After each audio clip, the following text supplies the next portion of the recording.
Hello मेरे प्यारे बच्चों, कैसे हो आप सब। मैं उम्मीद करता हूँ कि आप सब बहुत अच्छे होंगे। मेरे प्यारे बच्चों, आज की क्लास आपके लिए बहुत ही महत्वपूर्ण क्लास है। मेरे प्यारे बच्चों, आज की क्लास में हम मैथ पढ़ेंगे। ठीक है प्यारे बच्चों। मैथ में हम प्यारे बच्चों पिछली क्लास में हमने पढ़ा था नंबर्स, संख्याएं। उन्हीं संख्याओं को, उन्हीं चैप्टर को हम आज कंटिन्यू करेंगे। ठीक है मेरे प्यारे बच्चों। तो नंबर्स का सेकंड पार्ट आज हम पढ़ते हैं। तो आज हम शुरू करते हैं मेरे प्यारे बच्चों। भाज्य संख्याएं। भाज्य संख्या क्या होती है? कंपोजिट नंबर्स किसे कहते हैं? ऐसी प्राकृत संख्या जो स्वयं और एक से विभाजित होने के अतिरिक्त कम से कम किसी एक अन्य संख्या से विभाजित हो, उन्हें भाज्य संख्या कहते हैं। ऐसी संख्याएं जो खुद का और एक का तो भाग जाए उनमें, उसके अलावा किसी और संख्या का भी भाग जाए। जैसे 4 है, ठीक है, इसके अंदर एक का भाग भी पूरा पूरा जा रहा है, 4 का भाग भी पूरा पूरा जा रहा है, ठीक है प्यारे बच्चों, और 2 का भाग भी पूरा पूरा जा रहा है, तो ये क्या होगी? भाज्य संख्या होगी। अब देखो 14 है, अब इसके अंदर 14 का भाग तो पूरा पूरा जा रहा है, 14 का भाग इसमें एक बार जा रहा है, ठीक है, एक का भाग 14 बार जा रहा है, और इसके अंदर 7 का भाग भी जा रहा है, ठीक है, 2 बार जा रहा है, और 2 का भाग भी 7 बार जा रहा है। तो ये संख्या एक से और खुद के अलावा किसी अन्य संख्या से भी पूरी तरह से विभाजित हो रही है, इसलिए ये क्या हो गई? भाज्य संख्याएं हो गई। ठीक है मेरे प्यारे बच्चों। तो ये सारी संख्याएं 2, 4, 6, 8, 9, 10, 12, ये सब क्या हो गई? भाज्य संख्याएं हो गई। ठीक है प्यारे बच्चों। अब देखते हैं अभाज्य संख्याएं क्या होती हैं, प्राइम नंबर्स क्या होते हैं। ऐसी प्राकृत संख्याएं जो सिर्फ स्वयं से और एक से विभाजित हों और किसी अन्य संख्या से विभाजित न हो, उन्हें अभाज्य संख्याएं कहते हैं। ऐसी संख्याएं जो एक से और खुद के अलावा किसी अन्य संख्या से विभाजित ना हो। जैसे अब देखिए प्यारे बच्चों, 2 है, 2 के अंदर 1 और 2, 2 खुद है और 1 इसके अलावा किसी भी अन्य संख्या का भाग पूरा पूरा नहीं जा रहा है।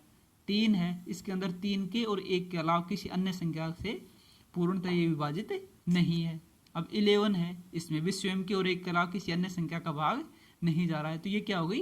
अभाज्य संख्याएं हो गई। तो मेरे प्यारे बच्चों, अगर इसका एक मुख्य कारण और हम खोजने की कोशिश करें तो इसका एक और होता है कि अभाज्य संख्याओं के केवल 2 ही गुणनखंड होते हैं। ठीक है प्यारे बच्चों। तो 2 का गुणनखंड क्या हो गया? 1 और 2, ठीक है। 3 का गुणनखंड कितने हुए? 2 ही गुणनखंड हुए, 3 और 1।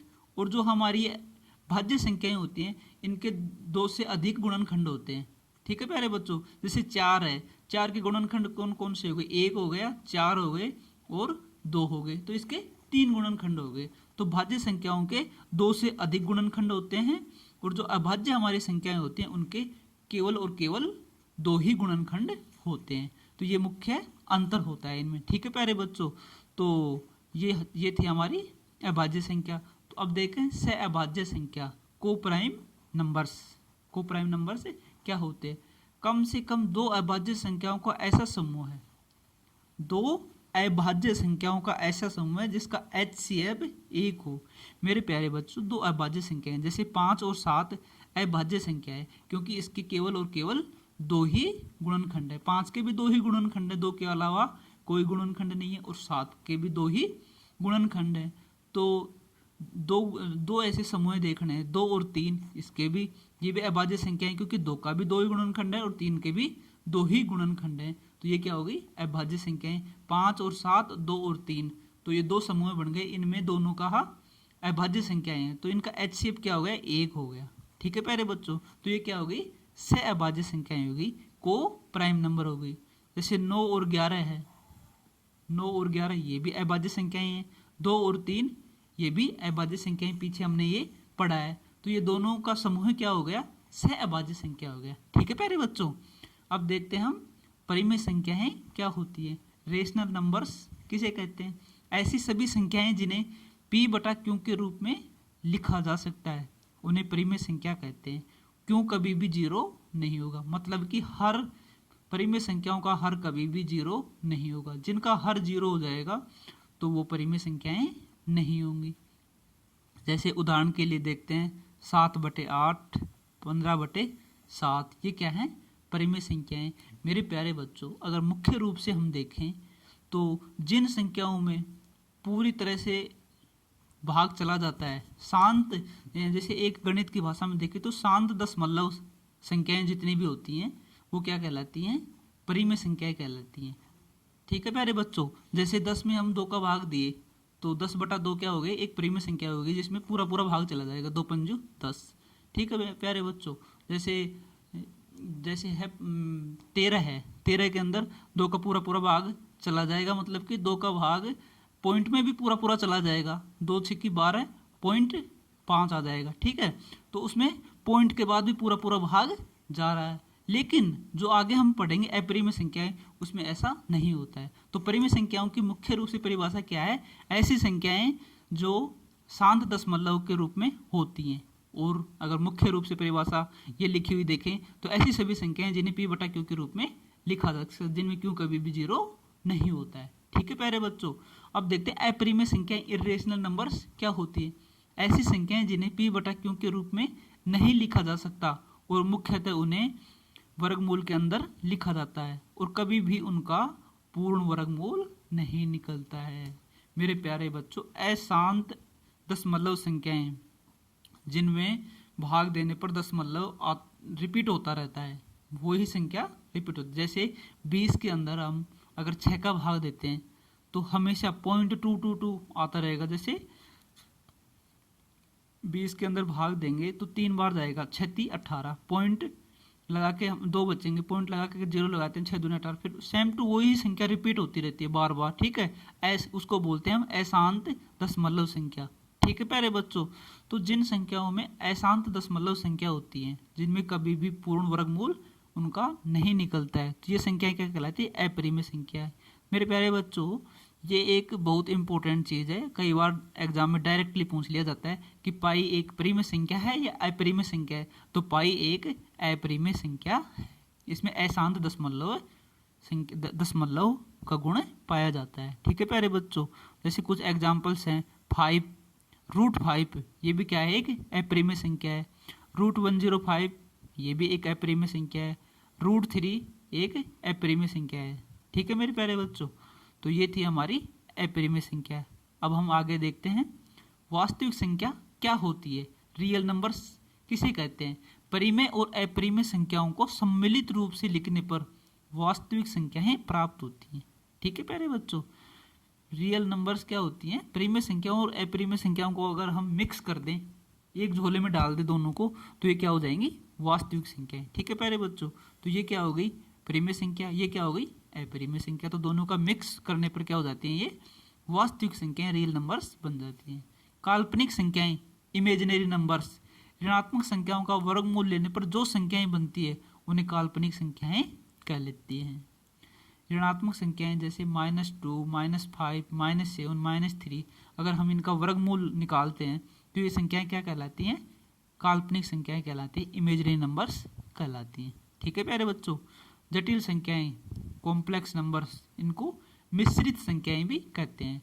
जटिल संख्याएं वे संख्याएं होती हैं जिन्हें आयोटा प्लस आयोटा के रूप में व्यक्त किया जाता है। जहाँ ए बी वास्तविक संख्याएं हैं, दैट आयोटा इज ए काल्पनिक संख्या, जिसे आयोटा कहा जाता है। आयोटा का मान √-1 होता है।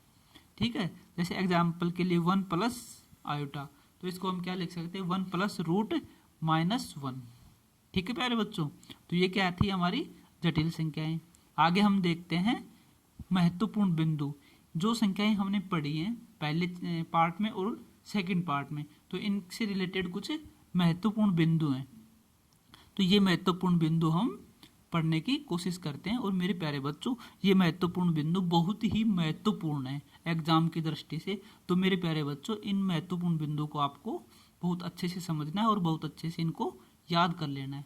मेरे प्यारे बच्चों, एक बार में कोई भी चीज़ आपको याद नहीं होती है, तो आपको बार बार वीडियो को देखना है ताकि ये आपकी मेमोरी में फिट हो सके। तो महत्वपूर्ण बिंदु हम देखते हैं। संख्या एक न तो भाज्य है और न अभाज्य है। एक को हम ना तो भाज्य संख्याओं की श्रेणी में रखते हैं, ना ही अभाज्य संख्याओं की श्रेणी में रखते हैं। ऐसी संख्या जो अभाज्य हो एवं सम संख्याओं केवल 2 है। जो 2 है मेरे प्यारे बच्चों, एक सम संख्या है, लेकिन ये क्या है, एक अभाज्य संख्या है। ये भी एक डायरेक्टली एग्जाम में पूछा गया क्वेश्चन है और बहुत बार पूछ लिया जाता है।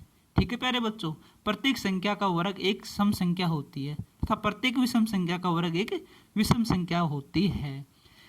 जैसे मेरे प्यारे बच्चों 2 का स्क्वायर करेंगे तो 2 दूनी 4 आता है, और 3 का स्क्वायर करेंगे तो 3 तिया 9 आता है, जो 9 भी विषम है और 3 भी विषम है।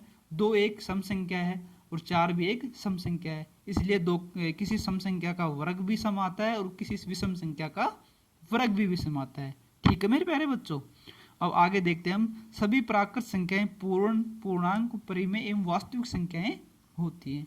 जो प्राकृत संख्याएं होती हैं, अगर हम इनका वेन आरेख देखेंगे या डायग्राम बना के आगे देखेंगे हम इनके बारे में, तो वहाँ ज़्यादा अच्छे से समझ में आएगा कि प्राकृत संख्याएं पूर्ण, पूर्णांक और परिमेय संख्याएं होती हैं। ठीक है, सभी पूर्ण संख्याएं पूर्णांक, परिमेय एवं वास्तविक संख्याएं होती हैं।